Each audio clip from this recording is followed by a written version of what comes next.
Iya, terima kasih. Ibu, sebelumnya perkenalkan, saya Bidan Rahma yang jaga pada siang hari ini.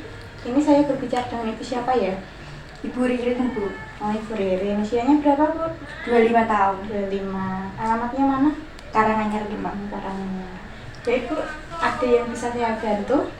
Iya, Bu. Jadi saya ini kan habis melahirkan. Tapi kok bayi saya itu di rumah kayak merintih gitu loh, Bu. Aek gitu. Tapi nggak tahu saya itu kenapa gitu. Bingung, Bu, saya jadinya. Adiknya lahirnya kapan ya, Bu? Kemarin, Bu. Kemarin. Baru ya, Bu, berarti? Iya. Baik, sebelumnya apakah Ibu sudah tahu tentang apa saja sih tanda bahaya bayi baru lahir itu? Belum, Bu. Baik, ibunya belum tahu ya tanda-tandanya itu seperti apa. Baik, nanti saya akan jelaskan untuk tanda-tanda bahaya bayi baru lahir. Dan ini Ibu bisa menyimaknya ya. Iya, Bu. Nah, saya jelaskan ya, Bu. Iya. Untuk tanda bahaya bayi baru lahir yaitu suatu keadaan atau masalah pada bayi baru lahir yang dapat mengakibatkan kematian. Nah, untuk tanda-tandanya apa saja sih? Yang pertama yaitu bayi tidak mau menyusu. Nah, itu harus mencurigai jika bayi tidak mau menyusu. Jika bayi tidak mau menyusu, maka asupan nutrisinya berkurang dan berdampak pada kondisi bayi. Biasanya, bayi tidak mau menyusu bila sudah dalam kondisi lemah atau dehidrasi berat. Nah, untuk yang kedua yaitu kejang. Ibu juga harus mengenali pemicu kejang. Kejangnya terjadi karena apa gitu. Nah, jika kejang saat demam, maka selalu sediakan obat penurun panas ya, Bu, seperti PCT drop sesuai dosis anjuran dokter atau sesuai dalam petunjuk kemasan untuk menghindari kejang. Jika bayi kejang namun tidak disertai dengan demam, maka curigai ada masalah lain, misalnya sepsis. Nah, perhatikan frekuensi kejang dalam lamanya kejang, lalu konsultasikan kepada dokter ya, Bu. Iya. Untuk yang ketiga yaitu bayi lemah. Ibu juga harus waspada jika bayi tidak terlihat aktif seperti biasanya.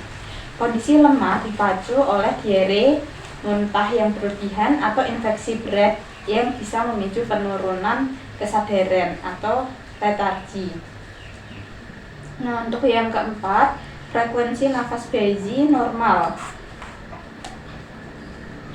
Nafas normal pada bayi yaitu biasanya antara 40 sampai 60 kali per menit ya, Bu. Iya. Jika pernafasan bayi kurang dari 40 kali per menit atau lebih dari 60 kali per menit, maka harus diwaspadai.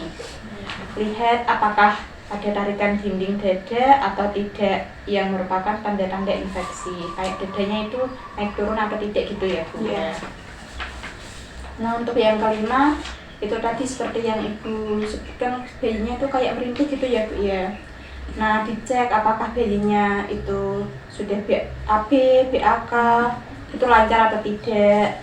Terus kalau misal bayinya haus atau lapar, bayinya mengantuk juga. Kalau haus dan lapar ya maka segera disusui bayinya gitu ya, Bu. Iya, Bu. Jika bayi sudah diberi ASI tetapi masih merintih, maka kemungkinan bayi merasa tidak nyaman atau ada suatu masalah kayak mengalami kesakitan atau bayi itu merasakan sakit pada suatu anggota tubuhnya gitu, Bu. Nah, untuk yang ke-6 yaitu tali pusat infeksi.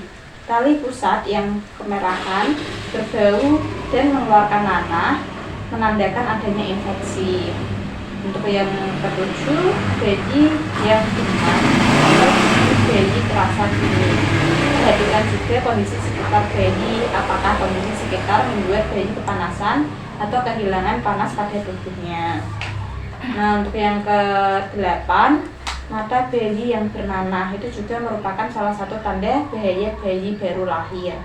Apabila hanya berupa sekret itu kayak yang di sini tuh biasanya yang di pojok itu, maka hanya perlu dibersihkan dengan menggunakan kapas yang dibasahi oleh air DTT. Bila sampai 3 hari tidak hilang, maka datang ke spesialis anak ya, Bu. Iya, Bu. Nah, periksa adanya sekret pada mata konjungtivitis oleh kuman gonokokus dapat menyebabkan kebutaan. Nanah yang berlebih pada mata bayi menunjukkan adanya infeksi yang berasal dari proses persalinan. Untuk yang ke-9 yaitu kulit bayi terlihat kuning. Kuning pada bayi biasanya terjadi karena kurang ASI ya Bu. Iya, Bu. Namun jika kuningnya itu kurang dari 24 jam atau lebih dari 14 hari, maka harus segera ke pelayanan kesehatan. Atau mungkin kuningnya itu muncul di hari kedua sampai ketiga yang menetap sampai dengan 7 hari, maka ibu harus dengan segera membawanya ke pelayanan kesehatan ya Bu, untuk mencegah ya Bu, antisipasi takutnya kenapa-napa. Jadi untuk yang bayi merintih tadi sudah saya jelaskan, apakah ibu sudah paham? Sudah paham Bu. Nah, baik, tadi apa saja ya Bu ya?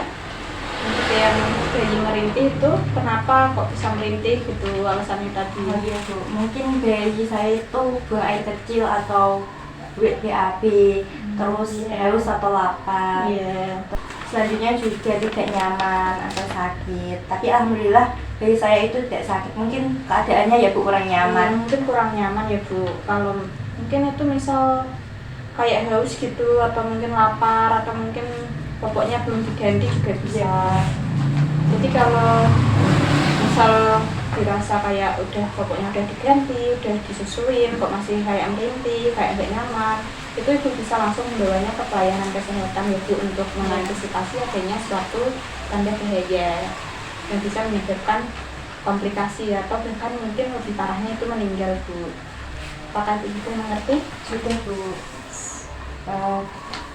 Terima kasih banyak ya Bu atas penjelasannya. Jadi saya mengetahui tanda bahaya bayi baru lahir. Kalau gitu saya pamit pulang dulu ya Bu. Iya, Bu. Assalamualaikum. Waalaikumsalam.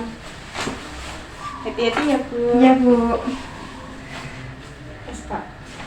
Audio Jungle.